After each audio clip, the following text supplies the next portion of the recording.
ఇక్కడ బాలహనుమంతుడు తోక సహాయంతో అమ్మ అంజనతో అల్లరి చేస్తూ ఉంటాడు.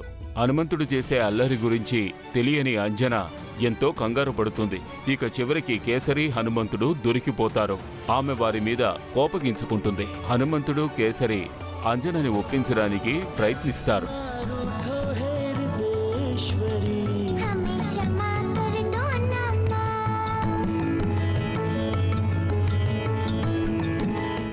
ఇక ఎప్పుడు కూడా భవిష్యత్తులో కావాలని మేమిద్దరం ఇటువంటి పొరపాటు చెయ్యము. మేమిద్దరం ఇటువంటి పొరపాటు చెయ్యం.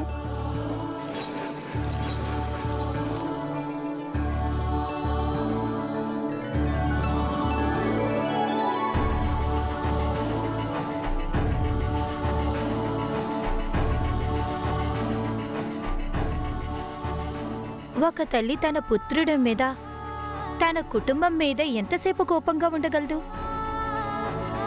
కాని కుమారా, గుర్తు పెట్టుకో, ఏదైనా సరే హద్దుల్లో ఉన్నంత వరకు ఆనందంగానే ఉంటుంది. కాని ఒకవేళ ఆ హద్దులు దాటిపోయామంటే అప్పుడు అదే అల్లరి మొండితనంగా మారుతుంది, చిరాకును కలిగిస్తుంది. అది ఎవరికైనా కోపం తెప్పించడానికి కారణం కావచ్చు. అందుకు ఆటలు, చిలిపితనం, అల్లరి ఏదైనా సరే హద్దుల్లోనే ఉండాలి.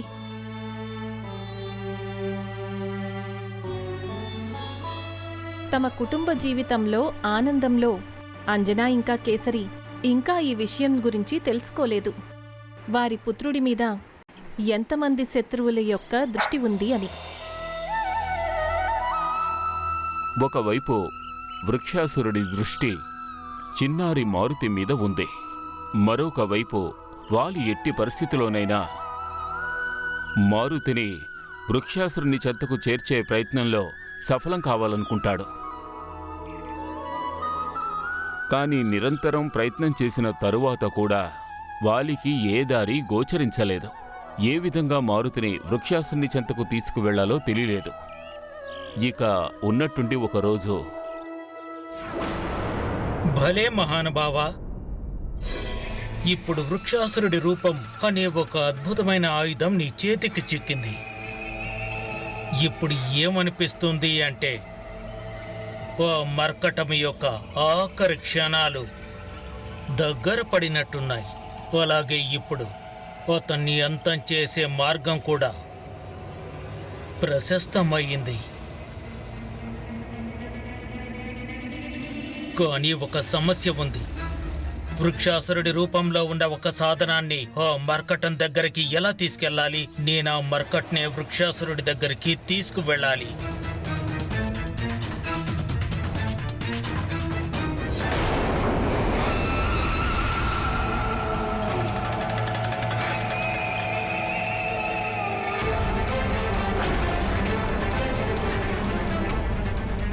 ఉన్నట్టుండి ఎక్కడికి వెళ్తున్నావన్నయ్యా?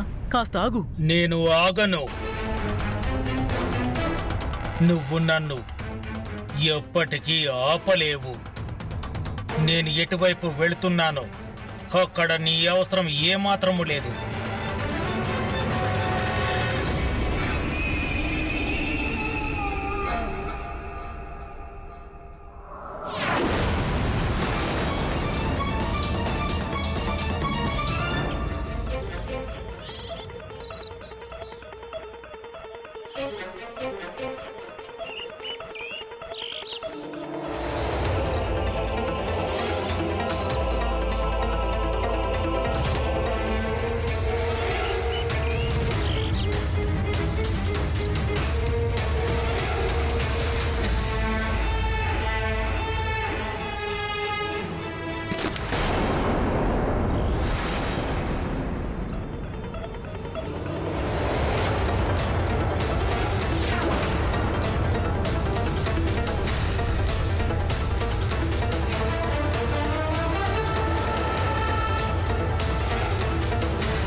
ఉన్నట్టుండి అన్నయ్య ఎక్కడికి వెళ్ళిపోయాడు?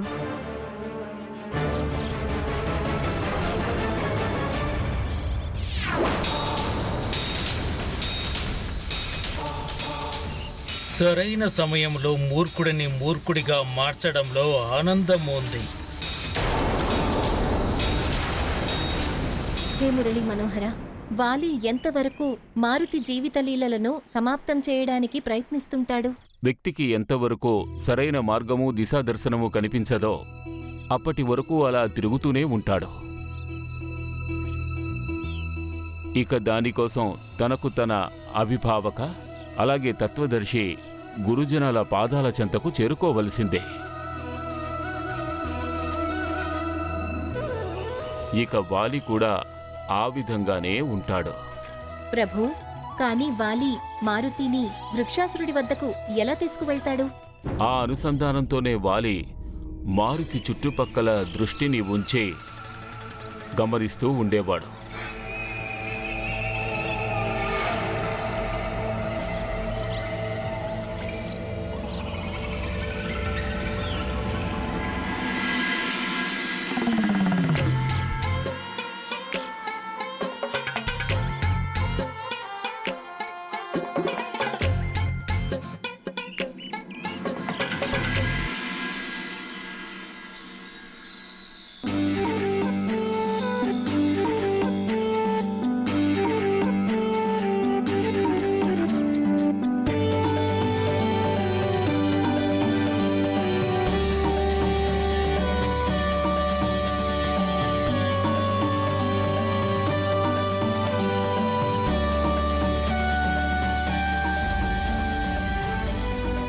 బావుంది త్రాత, బావుంది, అద్భుతం. భలే నీలా, భలే, నువ్వు అద్భుతం చేశావు.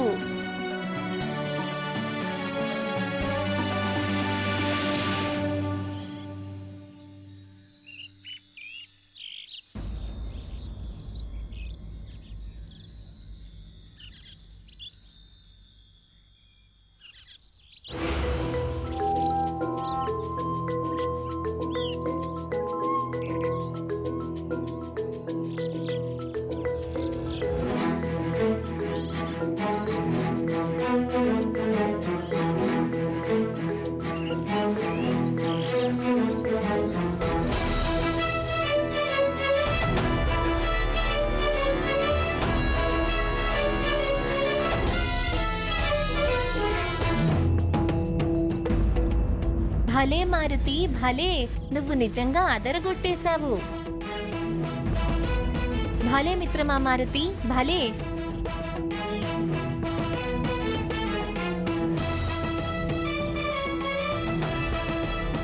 పద మారుతి, నీకొకటి చూపించాలి.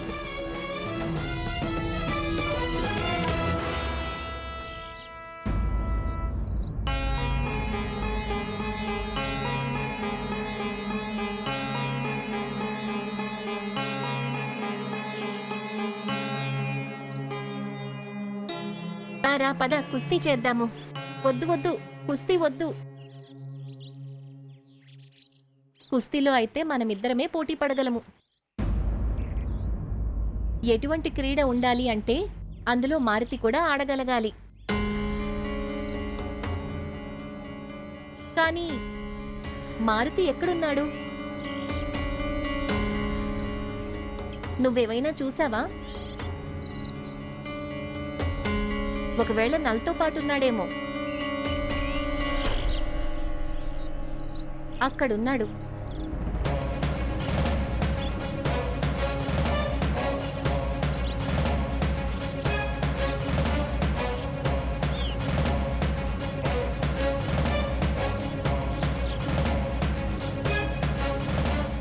పద, ఇవాళ నేను నీటి మీద రాయి ఆటను నేర్పిస్తాను. నీటి మీద రాయి.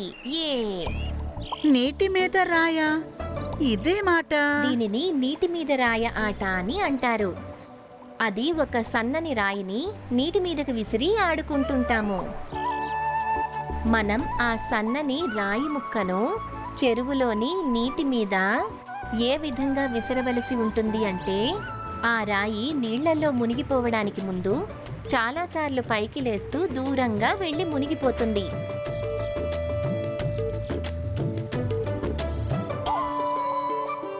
ముందుగా నేను ప్రయత్నించనా?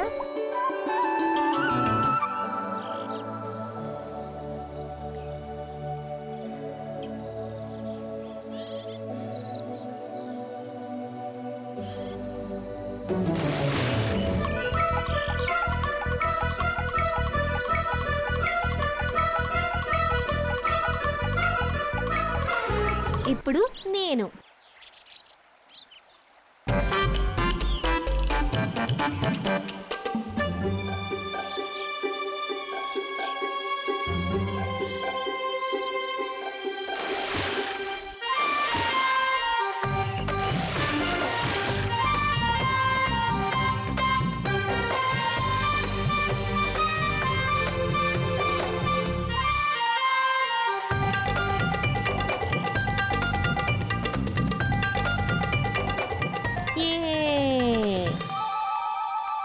భలే నలా భలే. ఇప్పుడు నేను విసురుతాను.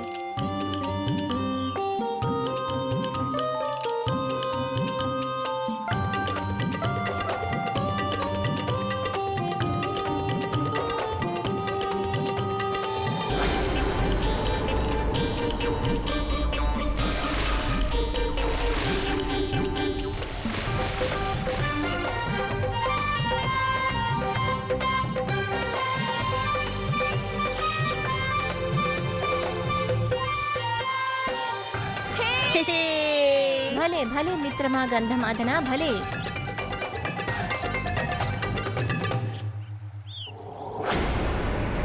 నేనిక మరింత అప్రమత్తంగా ఉండాలి, లేదంటే ఆ మాయావి మర్కట్ తన అల్లరి చేష్టలతో నన్ను విసిగిస్తూనే ఉంటాడు. అలాగే ఇక్కడి దాకా వచ్చి నాకు ఎటువంటి యుక్తి కూడా లభించదు.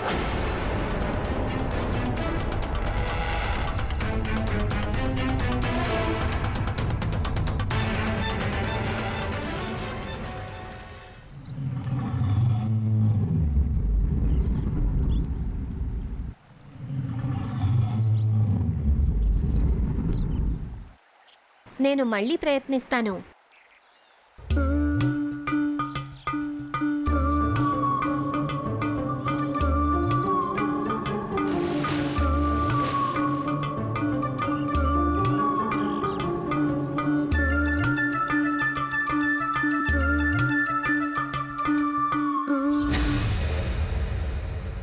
ఇప్పుడు ఏం చెయ్యాలి? అన్ని విధాలా ప్రయత్నం చేశాను. కొంత నా దగ్గర కూడా నేర్చుకో. నిజానికి ఇది అందరికీ వచ్చేటటువంటిది కాదు. మిత్రమా సుషేనా, అభ్యాసం చెయ్యాలి, అభ్యాసము.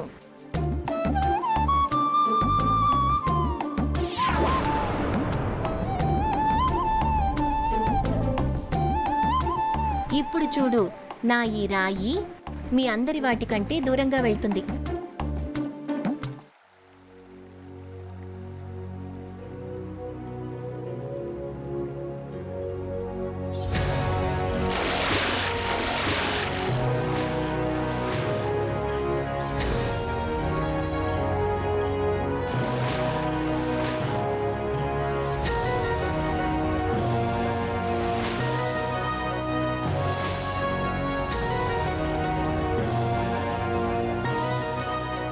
అర్థమైంది.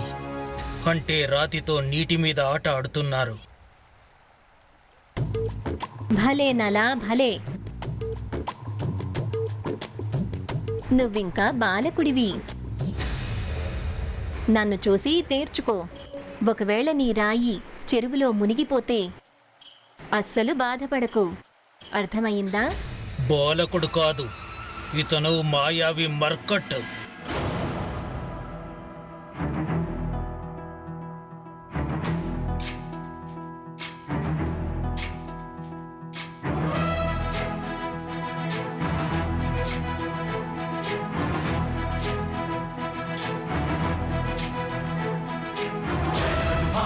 ज्ञान गुण सागर जय कपीस तिहुलोक उजागर जय हनुमान ज्ञान गुण सागर जय कपीस तिहुलोक उजागर दूत अतुलित बल धामा अंजन पुत्र पवन सुत नामा महावीर विक्रम बजरंगी कुमति निवार सुमति के संगी जय हनुमान ज्ञान गुण सागर जय कपीस तिहुलोक उजागर जय हनुमान ज्ञान गुण सागर जय कपीस तिहुलोक उजागर भरण विराज सुबेसा कानन कुंडल कुंचित केसा हाथ वज्र और ध्वजा विराजय कांधे मूंज जनेऊ साजय जय हनुमान ज्ञान गुण सागर जय कपीस तिहुलोक उजागर जय हनुमान ज्ञान गुण सागर जय कपीस तिहुलोक उजागर जय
ఏమైంది నాదా?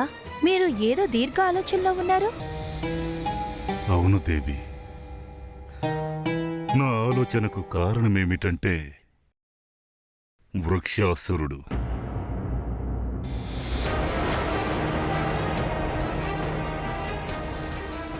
కాలం గడిచే కొద్దీ మరింత బలవంతుడిగా భయంకరంగా మారుతున్నాడు. పరిణామంగా అతని యొక్క అనైతిక కార్యాల విధి విధానాలు కూడా రెట్టింపవుతున్నాయి.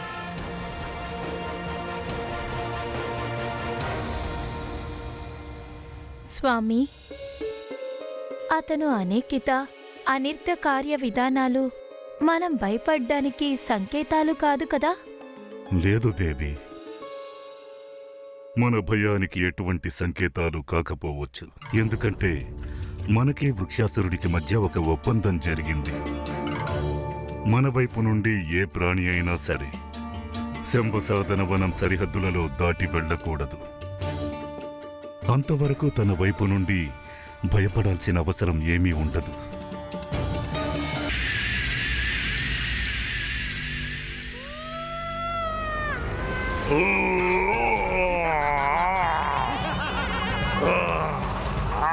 వినిపిస్తోందా? ఈ భయంకరమైన అమంగళమైన ధ్వని ఏమిటి మిత్రమా? ఎలా అనిపిస్తోందంటే పులుల గుంపు ఒకేసారి పరిగెడుతున్నట్టు. మనం వెంటనే ఇక్కడి నుంచి వెళ్ళిపోవడం మంచిది.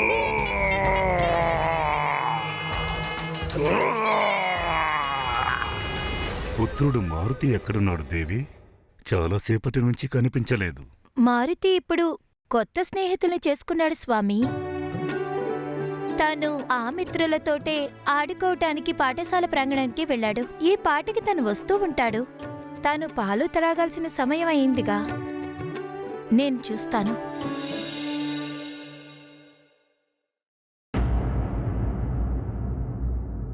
చింత పెరుగుతూనే ఉంది. అన్నిటికంటే ముందు నేనే అప్రమత్తంగా ఉండాలి. మంత్రివర్యులతో చెప్పి మొత్తం రాజ్యమంతా కూడా ప్రకటనలతో హెచ్చరించాలి. ఎవరూ కూడా శంభసాధన వనం సరిహద్దులు దాటి అటు వెళ్ళకూడదు అని.